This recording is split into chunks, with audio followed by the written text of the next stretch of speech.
നമസ്കാരം, butter news ക്യാപ്സൂളിലേക്ക് സ്വാഗതം. എന്റെ ഇഷ്ടങ്ങൾ എന്റെ ഫാമിലിക്ക് അറിയാം. Family wedding centre.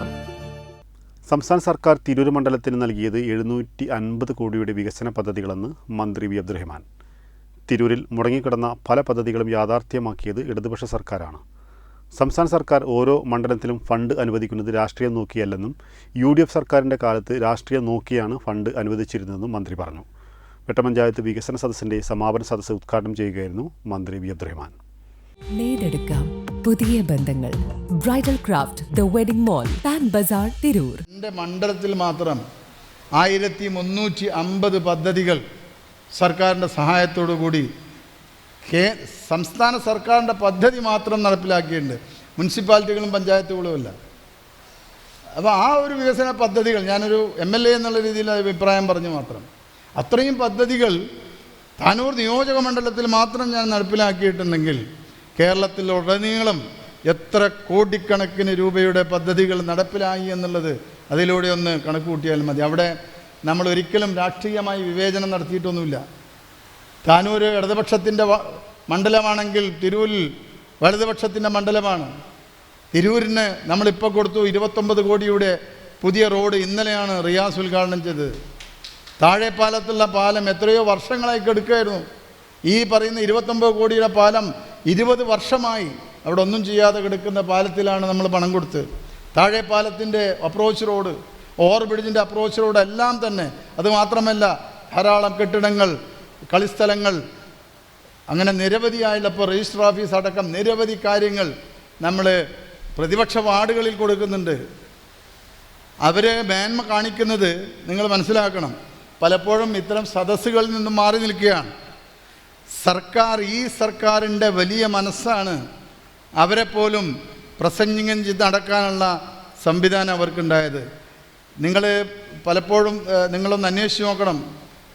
കഴിഞ്ഞ UDFൻ്റെ ഭരണകാലത്ത് KT ജലീലുണ്ടായിരുന്നു, പൊന്നാനിയിലെ ശ്രീരാമകൃഷ്ണൻ ഉണ്ടായിരുന്നു. 1 രൂപ ആ മണ്ഡലങ്ങളിലെ പ്രവർത്തനങ്ങൾ കൊടുത്തിട്ടില്ല. 1 രൂപ കൊടുത്തിട്ടില്ല ആ കാലഘട്ടത്തിൽ. ഇന്ന് തിരൂരിൽ മാത്രം 750 കോടി രൂപ തിരൂർ മണ്ഡലത്തിലെ, നിങ്ങളടങ്ങുന്ന മണ്ഡലത്തിലെ വികസനത്തിന് നമ്മൾ കൊടുത്തിട്ടുണ്ട്. ഇവിടെ നമ്മൾ ജനങ്ങളോട് കൂടെയാണ് നമ്മൾ സഞ്ചരിക്കുന്നത്. ജനങ്ങളാണ് ഈ വികസന പ്രവർത്തനങ്ങൾ ആസ്വദിക്കേണ്ടത്, അവരാണത് ഉപയോഗിക്കേണ്ടത്. അതുകൊണ്ട് തന്നെ അവിടെ നിങ്ങൾ കോൺഗ്രസ് ആണോ, നിങ്ങൾ കമ്മ്യൂണിസ്റ്റ് ആണോ എന്നൊന്നും നമ്മൾ നോക്കാറില്ല. കേരളത്തിലെ ജനങ്ങൾ ഒറ്റ യൂണിറ്റായാണ് നമ്മൾ കാണുക. അവിടെ ജാതിയും മതങ്ങളൊന്നും ഈ ഭരണത്തിന് നോക്കേണ്ടതില്ല. ഈ ഇടതുപക്ഷ ഗവൺമെൻറ് നിങ്ങൾ മുസ്ലിമാണോ, മറ്റെന്തെങ്കിലാണോ, ഹിന്ദുവാണോ, ക്രിസ്ത്യാനിയാണോ, ഇതൊന്നും ഐഡൻറ്റിറ്റി നമുക്ക് ആവശ്യമില്ല. കേരളത്തിൽ നിങ്ങൾക്ക് അവകാശപ്പെട്ട പണം, നിങ്ങൾക്ക് അവകാശപ്പെട്ട സൗകര്യങ്ങൾ, വികസന പ്രവർത്തനങ്ങൾ അത് നിങ്ങളിലെത്തിക്കുക എന്നുള്ളതാണ് ഇടതുപക്ഷ ഗവൺമെൻറ് ലക്ഷ്യം. അത് ഞങ്ങൾ പൂർത്തീകരിച്ചു വരുന്നു. ഈ 9.25 വർഷമായി ഏതെങ്കിലും ഒരു ഇടതുപക്ഷ MLA, ഏതെങ്കിലും ഇടതുപക്ഷത്തിൻ്റെ മന്ത്രിമാർ 1 രൂപയുടെ അഴിമതി നടത്തിയതായി നിങ്ങൾക്ക് പറയാൻ കഴിയില്ല. 1 രൂപയുടെ അഴിമതി കേട്ടിട്ടുണ്ടോ ആരെങ്കിലും? പക്ഷേ തദ്ദേശ സ്വയംഭരണ സ്ഥാപനങ്ങൾ, മുസ്ലിം ലീഗ് അടക്കമുള്ള കക്ഷികൾ അതിനെ അഴിമതിയുടെ കേന്ദ്രങ്ങളാക്കി മാറ്റിയതിൻ്റെ ഏറ്റവും വലിയ ഉദാഹരണമാണ് ജില്ലാ പഞ്ചായത്ത്. ഒരംഗം കഴിഞ്ഞ 3 മാസമായി ജയിലിലാണ്. 46 കോടി രൂപയുടെ അഴിമതിയാണ് ഒരു ചെറിയ ജില്ലാ പഞ്ചായത്തിൽ നിന്ന് പിടിച്ചത്. നമ്മുടെ മെമ്പർമാരുണ്ടല്ലോ കേരളത്തിലുടനീളം, ഏതെങ്കിലും കേട്ടിട്ടുണ്ടോ? ഒരാളെപ്പറ്റി ഒരു ദിവസം കേട്ടി 1 മണിക്കൂറിനുള്ളിൽ അദ്ദേഹത്തെ നിയമപരമായ നടപടിയെടുത്തു, കേസെടുത്തു, പാർട്ടിയിൽ നിന്നും പുറത്താക്കി.